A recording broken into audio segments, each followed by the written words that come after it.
Hi, everyone. So, for those of you who don't know me, which I think everyone does, I'm Andrea Wolf, and I am the Family Engagement Program Coordinator at the JCC, George's daughter. So I get to play double duty tonight. It's a really special thing for me.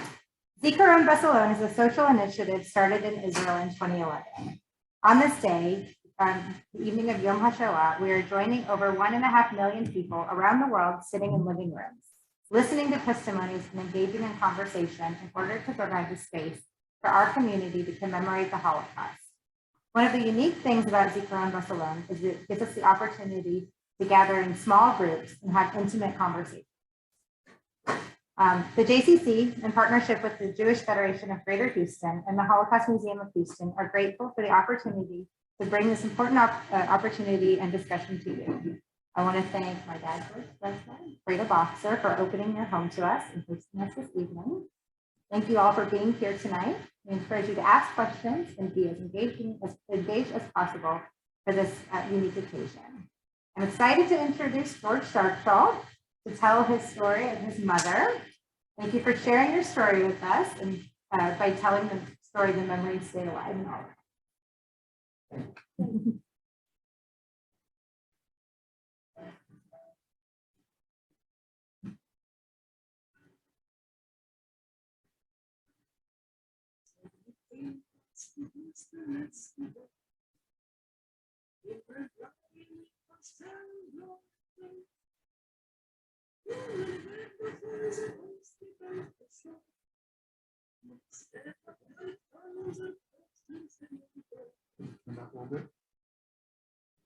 We're going to begin. Probably the best person to tell my mother's story would be my mother. She died 13 years ago at the ripe old age of 98. Fortunately, about 25 years ago, she wrote her autobiography. And what I'm going to do this evening is read some of the excerpts from her autobiography and also give you a little bit of background information with each excerpt. So first of all, let me pass this picture around. This is a photo of my parents, Ruth and Nathan Starkschall, taken in front of our house in Lake Ronkonkoma around 1960 or so. Just so you can identify some words with a picture. My mother, whose name was Ruja Ginsburg, and my father, Nathan Starkschall, came from a town of Tarnopol. Tarnopol is in Galicia. Now, I use the term Galicia rather than referring to it as any specific country, because this is a plot of land that was under a lot of different borders. It started out as part of Poland, then it became Austria-Hungary. After World War I, it became Poland again. After World War II, it became the Soviet Union. And with the breakup of the Soviet Union, it became Ukraine. So it's just easier to call it Galicia rather than try to deal with a particular country's name. As my parents were growing up, they experienced a lot of anti-Semitism.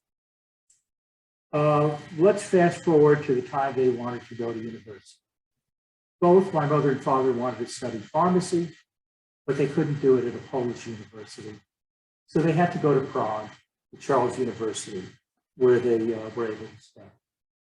They moved back to Poland, but now kind of the catch-22 was, if they wanted to work as pharmacists in Poland, they had to get some credits from a Polish school.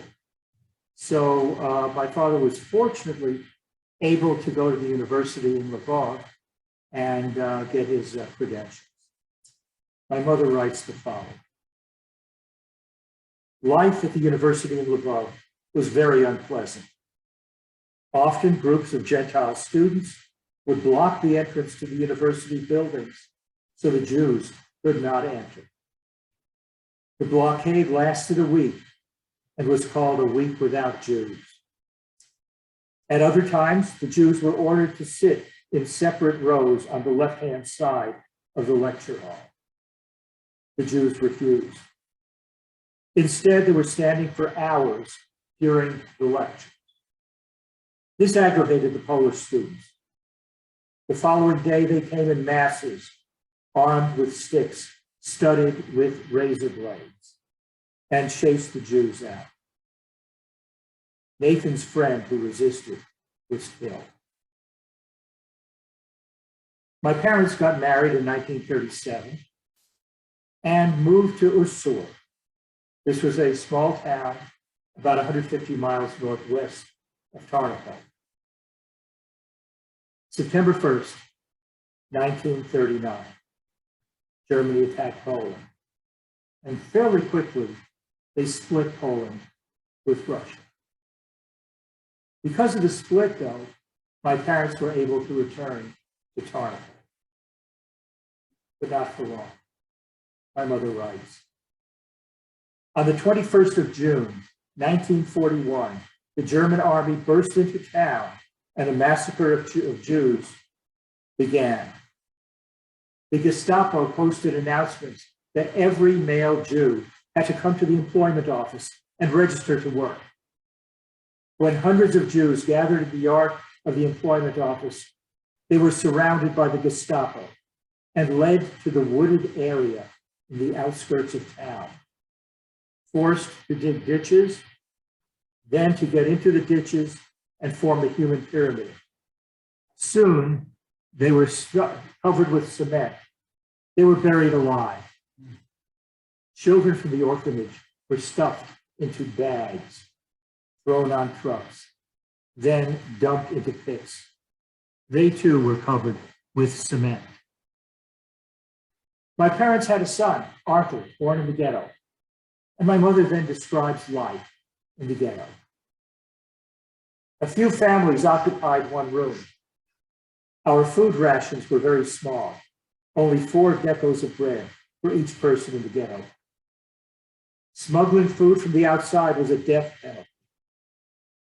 Nathan stayed on his job at a drugstore on the outside until a replacement could come.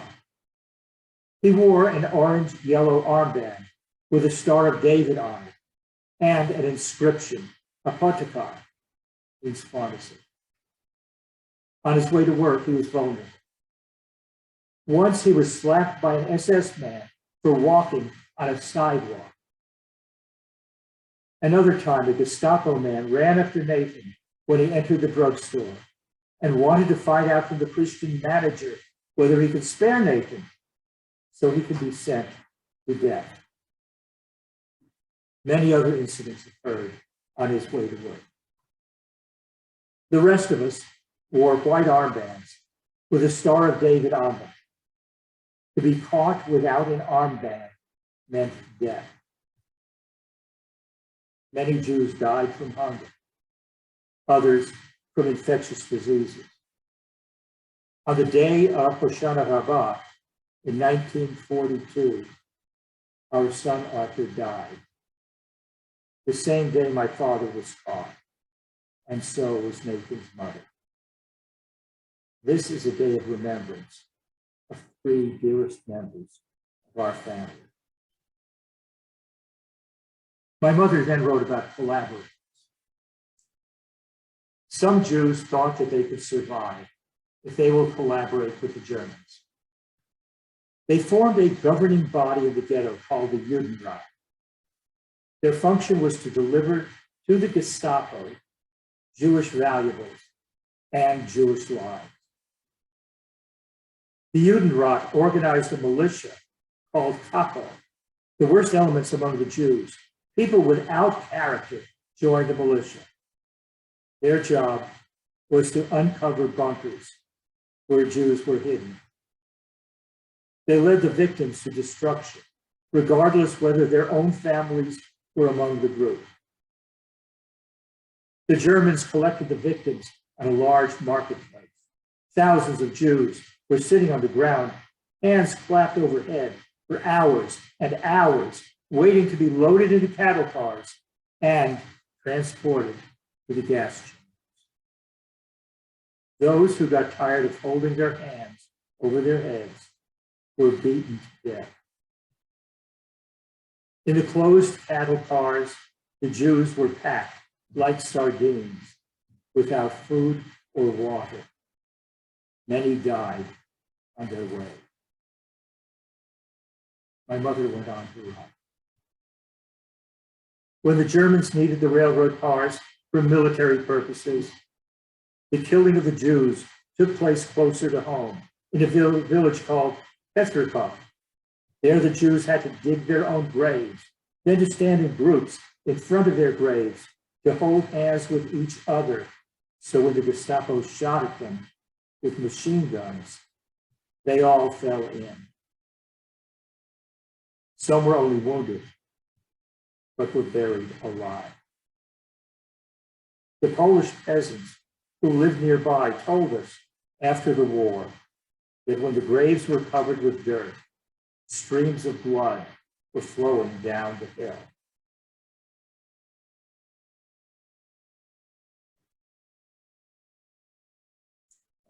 There we go. Next, my mother wrote about a concentration camp. After a day's hard work, we got a slice of bread and a bowl of soup. In the morning, we got some coffee that tasted like mud. We loaded coal into railroad cars. We picked up the ammunition that was left on the roads. We had to separate live ammunition from the rest and carry it in boxes to their warehouses. In the winter, we worked with pickaxes in the fields. We were poorly dressed and frozen to the bone. Sometimes we were sent to their living quarters to clean up the hard way. An SS man saw to it we should not do anything the easy way. On Sundays, we were led to shower rooms. We never knew whether the showers are real or with gas.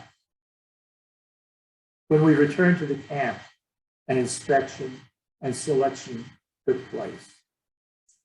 Those who no longer were fit for hard labor were eliminated and sent to destruction.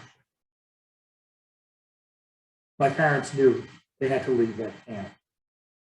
Fortunately, a former co-worker of my mother's brother, whose name was Syke, had an ice cellar under a big stall. 12 people hid in the ice cellar. My mother, my father, my uncle, my aunt, my grandmother, a friend of my parents who later became my aunt, and 5 other people. My mother then wrote, "The Gestapo was looking for us. They came over to our backyard and asked Syke whether he saw some Jews missing from the camp. They found a young Jewish man who knew where we were hidden and wanted to join us. The man was beaten to death and did not reveal our presence." It is interesting to know how people behave in the face of death. He didn't like us when we were together in the camp. He was quarrelsome, almost nasty. We didn't expect him to be so noble and strong. The tide of the war turned after the siege of Stalingrad. And my mother writes, "The front line moved closer to Tarnów.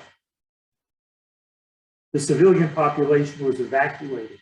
Syke with his family left the house where he lived, and the pigs were removed from the stall.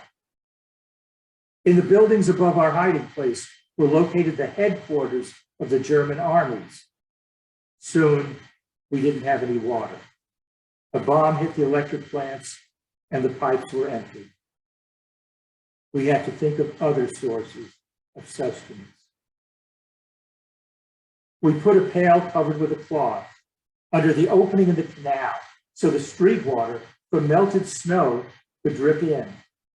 The men decided to go out at night into the potato fields that were nearby. Our bunker had an opening to the outside, covered with a few large rocks that could be removed. Above us, on top of a steep, rocky hill, was an observation booth with a guard on duty. We had to wait until the snow covering the hill will melt, so our footsteps will not betray us. Also, we have to wait for a dark night, so the guard will not see us. Finally, the perfect night arrived.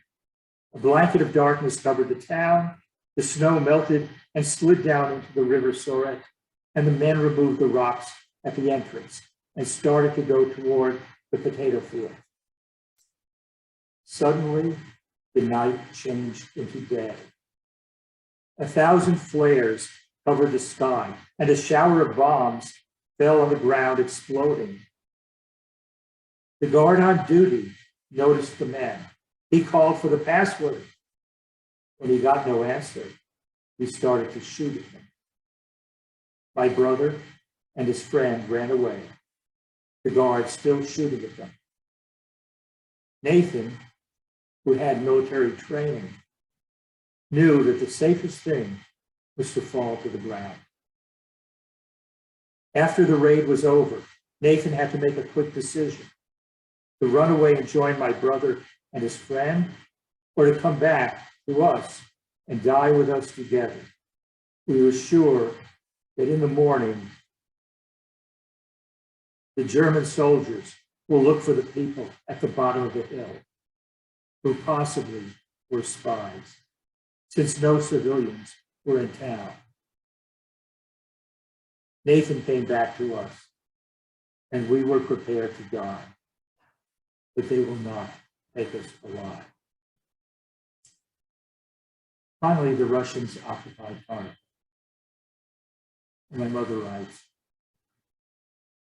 "We did not dare to come out of our hiding place. We were not sure at the beginning who are the soldiers speaking in a Russian language. They could have been Vlasov's army, who fought side by side with the Germans. They hated Jews and participated in the mass murders of Jews. Listening a little longer to the conversation of the soldiers, we realized they are Soviets fighting against the Germans. Nathan and Sophie called out from the canal that we are Jews hidden in a bunker. They should not shoot at us. Many soldiers came down to us with food. Some had tears in their eyes, seeing we must have been in a miserable state. A Jewish doctor who was among them advised us not to eat a lot at the beginning. We might get sick and die. At this point, we really wanted to live." So after liberation, my parents worked in the Soviet Union as pharmacists. A law that was passed then allowed people who lived in Poland prior to the war to return. My parents returned to Poland, and from Poland, my mother and my father moved west to Germany, where they waited for papers to allow them to immigrate to the US. During this period, I was born. And in November 1947, we received our visas and moved to the United States.